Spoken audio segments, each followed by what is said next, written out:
It is my pleasure to announce that the 2013 C.T. Lucy Distinguished Service Award goes to Tracey Jones.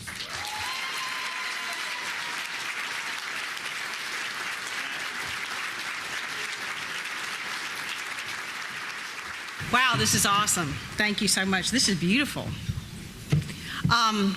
You know, when I told my mom that I was getting this very lovely honor, and I was like, you know, I sort of feel like I'm too young to be getting this. And she was like, well, honey, you've been doing this for 30 years. Like, it was about time.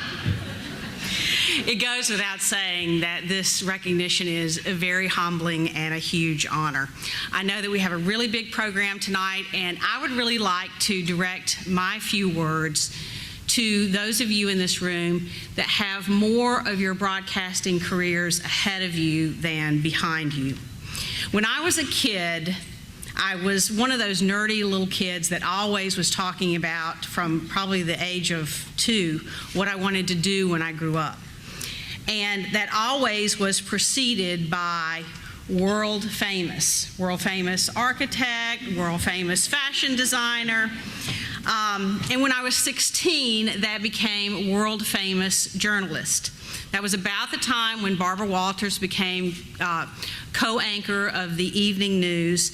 And I thought, gosh, when Barbara is ready to retire, I should be hitting my prime about then. You know, who knew she was going to work until she was 80-some, and we would be retiring at the same time.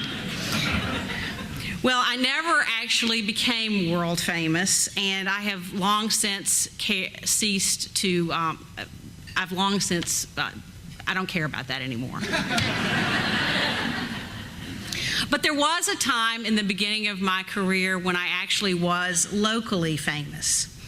And as it turns out, that wasn't all that special. At least it wasn't very special for more than about 3 months. In fact, it actually, to me, became a bit of a nuisance.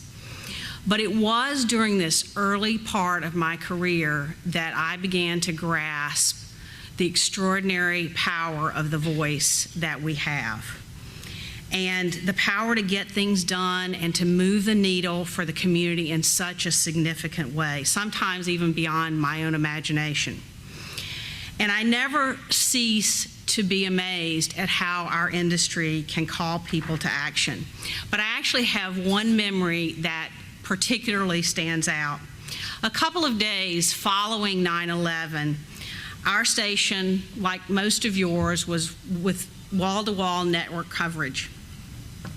We were only putting local information at the bottom of the screen on crawls. But I got this sense after several days following 9/11 that the community was just like, they had this pent-up demand that they wanted to be able to do something, and they had a big expectation that their local television station should be telling them what they could be doing. Well, about the time that I was having that feeling, our local Salvation Army called.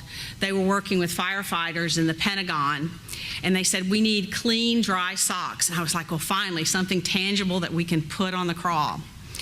Well, about an hour later, after we ran that crawl intermittently, they said, stop the crawl, we have enough socks for an entire army. So in this business, even an intermittent crawl can rally people to action. So what you do can make a real difference. Please never forget that. I am sure that some of you actually will go on to world fame. Many of you already are famous locally, but we all can enjoy the benefits of making a huge difference in people's lives. Thank you so very much. In June 1999, moved the station to its new home. She became a regional vice president with Gray Television when they bought WHSV in 2002, but she was certainly not done building things. She went on to start the CBS ABC and create opportunities, particularly for disadvantaged children.